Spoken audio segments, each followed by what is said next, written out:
안녕하세요. 오늘은 지난번 몇 번 이 말씀을 드렸습니다만 실용서에 있어서 다섯 번째인가요? 다섯 번째로 이른바 글꼴 폰트에 대한 이야기를 한번 해볼까 합니다. 폰트라는 말은 뭐 영어죠. 영어인데 이 디자인적인 서양 문자에 특히 디자인적 관점에서 붙여진 현대적인 단어입니다. 동양적인 단어로 하자면 자체입니다. 자체, 자의 꼴입니다. 한글로 이야기하자면은 글꼴이 되겠습니다. 글꼴.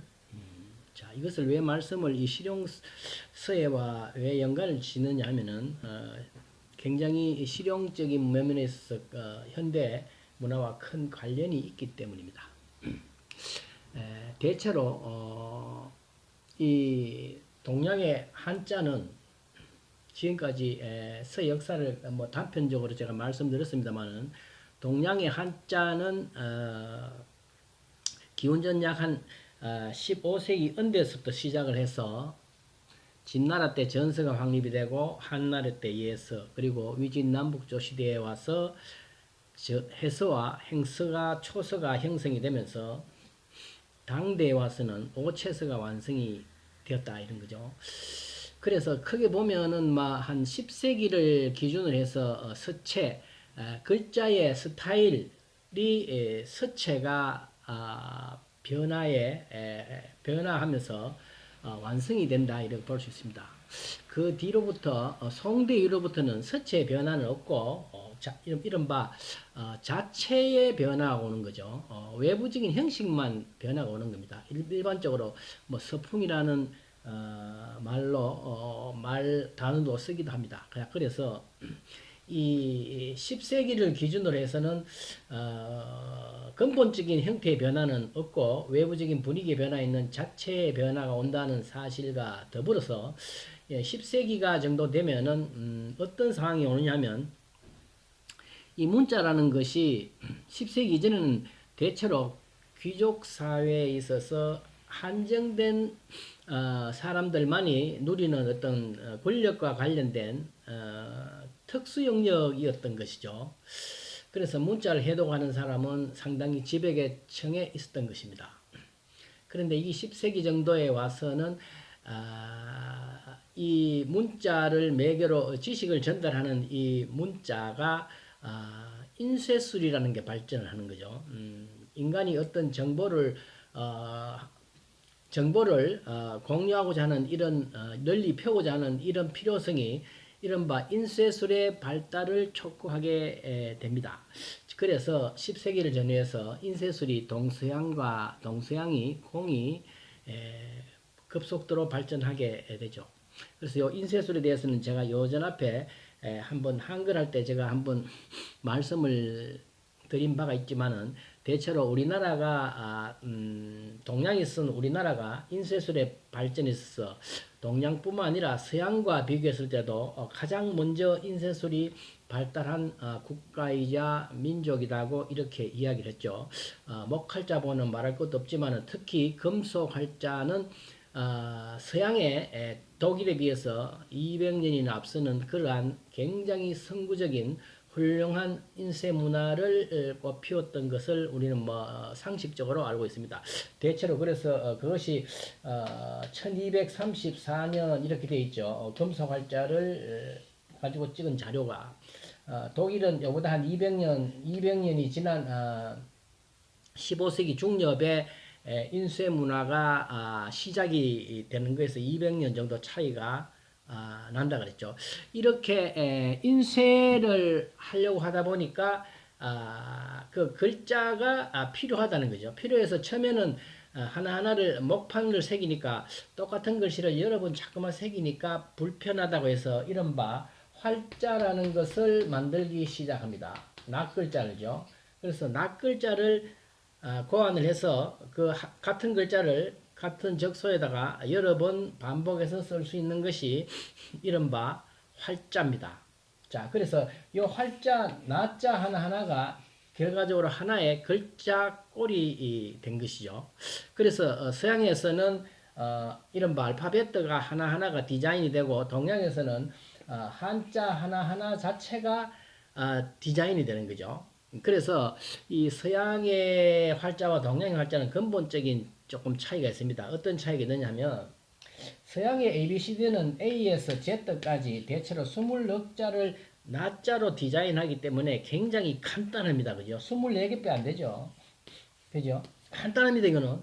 그런데 동양의 한자는 이 경우의 숫자가 부수만 해도 지금 간략한 부수만 해도 210자가 아닙니까? 그래서 엄청난 경우의 수가 많기 때문에 엄청 복잡다는 사실입니다. 거의 모든 글자를 다 새겨야 된다는 거예요. 민만자가 되는 거죠. 그래서 활자 개발에 굉장히 난점이 있습니다. 한자는요.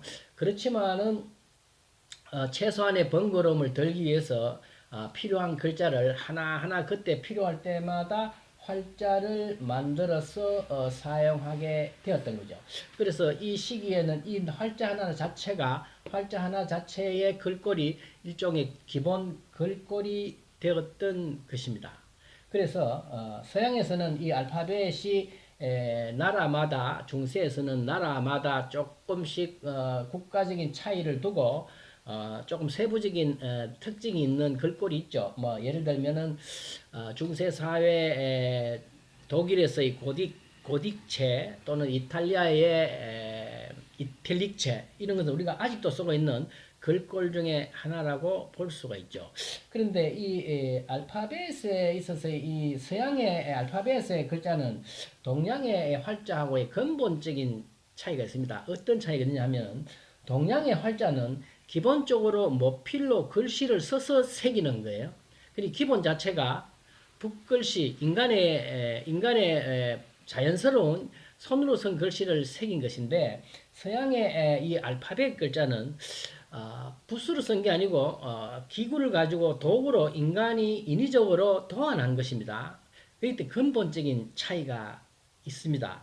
그래서 서양의 이 활자는 좀 인위적이고 활자가 직선 위주의 굵기의 변화가 비교적 없는 인위적인 직선적인 기계적인 피력으로 되어 있고 동양의 활자는 모필로 쓴 것을 칼로 새겼기 때문에 굵기의 변화가 있는 근본적인 차이가 있습니다. 이 점을 기본적으로 이해를 하면서 이런 활자가 뒤로 시절이 지나가면서 뭐로 바뀝니까? 활자로 쓰니까 불편하더라는 거죠. 조금 더 간단한 것이 간단하고 빨리 찍을 수 없겠느냐 해서 이 19세기가 되면은 타자라는 것이 나옵니다. 타자. 기계가 산업혁명을 지내서 기계가 개발이 되면서 타자기가 나옵니다. 이게 19세기 돼 가지고 영국에서 이제 시작을 해서 타자가 유행하기 시작을 하죠. 그러다가 1세기 한 20세기 들어와서는 이제 컴퓨터가 연결이 되는 거죠. 그래서 타자기부터는 자판이라는 게 생겨서 글씨를 쓰고 한다기보다는 치는 시대로 넘어오게 됩니다. 그래서 컴퓨터라는 것이 나오면서부터 글꼴을 변환시키고자 하는 이런 필요성에 있어서 여러분들 컴퓨터에 들어가면 작꼴을 선택하는 게 나오죠. 그것입니다. 그래서 다양한 작꼴을 선택을 할 필요성이 있는 거죠. 글씨 내용의 목적에 따라서 다양한 글꼴을 구사하고자 하는 생각이 생긴 거죠. 그래서 이 글꼴을 개발을 하게 됩니다. 이것이 이른바 폰트, 영어로 폰트라는 것입니다. 그래서 다양한 글꼴이 필요해서 이것을 개발을 해서 특수한 목적에 효과 있게 사용하기 시작했던 것입니다. 그래서 컴퓨터의 서양 알파벳이 이렇게 폰트가 연구가 되면서 컴퓨터가 서양에서 동양으로 한국이나 일본, 중국이 한자 문화권에 넘어오면서 그야말로 동양에서도 한자를 뭔가 폰트화해야 될 필요성을 느끼게 되겠죠. 그래서 20세기 초반기까지만 하더라도 서양의 문자 체계와 동양의 한자의 문자 체계가 믹스가 되는 그런 시기를 거치게 됩니다. 그러면서 이제는 20세기 후반에 오면서 중국은 중국대로 한자를 중심으로 한자를 개발하게 되고, 일본은 일본 나름대로 히라가나 가타카나 이러가 있죠. 그것을 자기 나름대로 개발을 하고, 우리나라는 또 한글이라는 독자적인 글꼴이기 때문에 한글에 대한 글꼴을 따로 개발을 하기에 이르렀던 것입니다. 그래서 이러한 외래적인 글꼴을 서양의 글꼴이라든지 중국에 사용된 글꼴이라든지 이것을 우리가 20세기 전반에 쓰다가 점차 우리 한글을 사용해서 독특한 글꼴을 개발하고자 하는 필요성을 느끼게 된 것입니다. 자, 그래서 이러한 움직임이 언제쯤 일어나느냐 하는 거죠. 그것이 그러한 움직임이 1990년대쯤 일어난다는 거예요. 1990년대 이거는 뭐 개인이 이런 바람을 일으키기 좀 힘들었던 것 같아요. 그래서 세종대왕 기념사업회가 주관이 되고 문화관광부가 후원이 돼 가지고 우리나라의 한글 글꼴을 한글을 이 글꼴화 시키자는 움직임이 시작한 것이 1990년대입니다. 그래서 이때 5개년 계획을 문체부에서 5개월 계획을 잡아가지고 근대 우리나라 서예 한글 서예가 대표적인 한글 서예가 5명의 글꼴을 컴퓨터에 넣어서 글꼴의 이른바 자체를 개발하는 것을 시작하게 된 것이 기원이 됩니다. 몇 년이 되지 않았죠. 지금 뭐 한 30년 이 정도 됐다고 볼 수 있습니다. 이렇게 시작한 한글 글꼴의 개발이 지금 이제 추진이 돼 나가는 과정에 있는 거죠. 그래서 최근에는 보면은 컴퓨터에 보면 조금 한글로 된 글꼴의 이름이 몇 가지가 추가되어서 추가가 되어 나가는 그런 상황에 있습니다. 자, 그래서 이 글꼴의 개발이라는 것은 결과적으로 이게 무엇이겠습니까? 글꼴이라는 것은 글자의 조형에 관한 것이니까 이게 서예에 관한 것이라는 거죠. 이제까지 이 글꼴의 개발이라는 것은 서양 문자 조형 원칙에 의거하고 그것을 관심 있었던 영역이 주로 서양 미술에 관련된 디자인하는 사람들이 주로 이것을 해왔어요. 그런데 이제 이것이 오래 하다 보니까 어떤 한계를 느끼게 되고 서예가 조금 더 발전을 하면서 이 서예와 디자인과의 공동적인 필요성이 있음에 따라서 공동 개발해야 되겠다 하는 이런 필요성을 이제 느끼게 된 거죠. 서예하는 사람들만으로도 조금 부족하고 디자인만 하는 사람은 글꼴에 부족하고 이런 양쪽의 더 좀 장점을 합해서 좀 새로운 글꼴을 개발해 하고자 하는 움직임이 있었던 것입니다. 그래서 이 한글 글꼴을 1차적으로 세 가지가 있죠. 한글이 있고 한자도 있고 영문도 있습니다.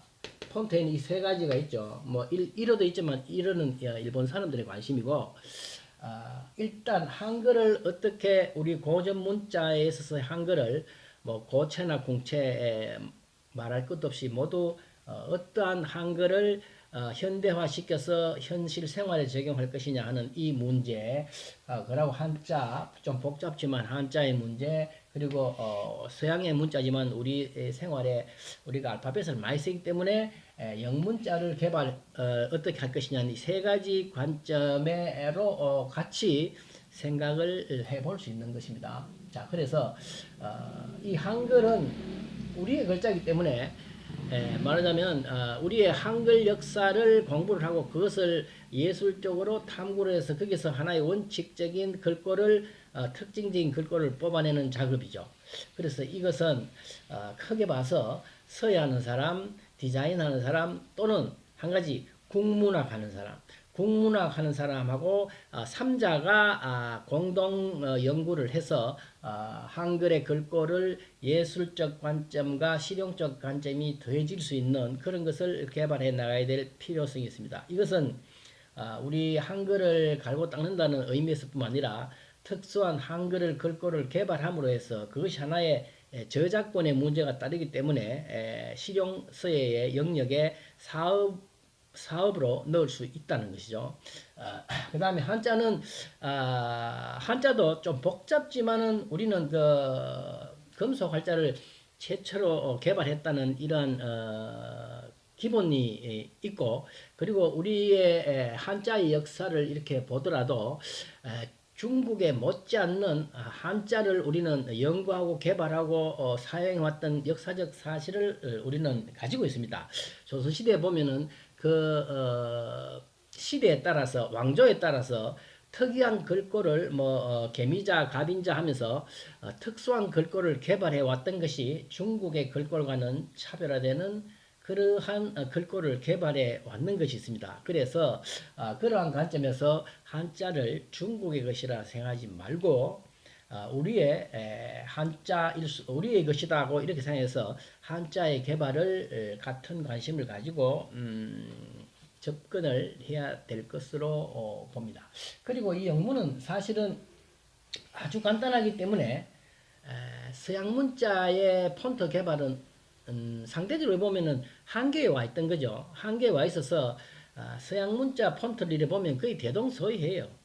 그런데 이러한 서양 문자가 가지는 한계성을 그야말로 무궁무진한 동양의 서예의 피력을 끌어들임으로 해서 서양 문자 알파벳에 폭발적인 디자인이 가능하다는 사실입니다. 그래서 그러한 관점에서 이 한글 한자 영문을 조금 예술 특히 서예적 관점에서 착안을 해서 개발해 나가는 것이 예술적으로나 학문적으로나 또는 현실적인 사업적 관점에서 굉장히 필요하다, 이렇게 생각하는 거죠. 사실 한글의 역사를 우리는 아직도 연구가 사실 제대로 안 되고 있는데요. 한글의 지금 한 500년 역사를 잃어보면 그 자료들이 보면은 상당히 예술적으로 엄청 뛰어난 게 많거든요. 가장 오래된 원인 청강지곡의 글꼴도 표준화해서 하나의 글꼴로 만들면은 아주 거의 자수가 많기 때문에 충분하고, 그 외에 이 자체가 변해가면서 나오는 여러 가지는 궁체로 넘어가면서 나오는 그 글꼴 중에는 보면 아주 창제인 것이 상당히 많거든요. 그것을 우리가 아직 잘 모르고 있다는 거죠. 사실 작골 중에는 송강체라는 것이 있는데, 송강가사를 판본한 글적골인데 그런 것은 굉장히 뛰어나고, 그뿐만 아니고 한글의 글꼴은 판본 고체에서 궁체로 넘어가는 그 필사체의 과정에서 이 정립화된, 그죠? 아주 자체로 개발할 수 있는 정말 아름다운 글꼴이 상당히 많은데 그것을 우리가 참 개발하고 이렇게 개발하지 않고 있다는 것을 저는 느끼는데 그것은 개인의 어떤 관심과 되는 것이 아니고 여러 가지 기술 또는 자본까지 관련이 되어 있어야 되기 때문에 앞으로 새로운 관점에서 이걸 좀 접근을 해가야 될 필요성이 있기 때문에 제가 이것을 실용서에서 좀 더 국가적 차원에서 다뤄야 될 문제라는 점에서 한번 거론을 하는 것입니다. 예를 들면 영어 알파벳 이거 24자는 사실 하루만 연구하면 개발이 되거든요. 24자 아닙니까? 붓으로 안진경체로 쓴다든지, 예를 들면은 육조체로 조상기체로 A에서 Z까지 쓴다든지 이러면은 그런 식으로 이렇게 서예의 원리를 24자의 알파벳에 넣으면은 이 개발을 무궁무진하거든요. 이런 것을 잘 만들면 세계적으로 사용되는 알파벳이기 때문에 의에 보면 사업을 넘어서 산업이라 할 수 있을 정도의 큰 이 폭발력을 가지고 있는 것입니다. 이것은 서예하는 사람, 디자인하는 사람, 또 기술적인 개발을 하는 사람. 이 폰트를 저도 한번 해보려고 그랬는데, 이게 쉽지가 않더라고요. 뭐 이렇게 등록을 해서 뭐 하고 자본도 많이 들고 이러니까 자본이 꽤 들어서 뭐 법적인 문제도 있고 이래서 그 쉽지가 않은 것 같아요. 그래서 그런저런 여러 가지 방면의 폰트 개발을 좀 개인적으로나 사회가 관심을 가지고 접근을 할 필요성이 있다 이런 생각을 합니다. 우리가 글자에 관된 이 서예를 하는데 서예를 가장 실용적으로 널리 보편화시킬 수 있는 방법은 여러 가지가 있지만 그 중에서 특히 아름다운 글꼴을 개발함으로 해서 예술적인 서예의 예술적인 요소를 가장 순간적으로 널리 펼 수 있다는 사실입니다. 그것이 책에도 모든 식자 책에도 들어가고 우리 컴퓨터에 글자, 우리 핸드폰에 나오는 글자 이런 것을 좀 예술적, 좀 형식 조금 예술적이지 못한 그런 단순한 글꼴보다는 조금 더 동양의 서예적인 글꼴이 포함된다면 우리의 일상생활도 그만큼 업그레이드 될 것이라고 이렇게 생각을 합니다. 자, 이러저런 이유에 있어서 한번 이 한글 서예나 한자 서예적 관점과 서양의 알파벳을 기준으로 한 디자인적 관점을 이 양자적 관점에서 접근을 시켜볼 필요가 있다는 것이죠.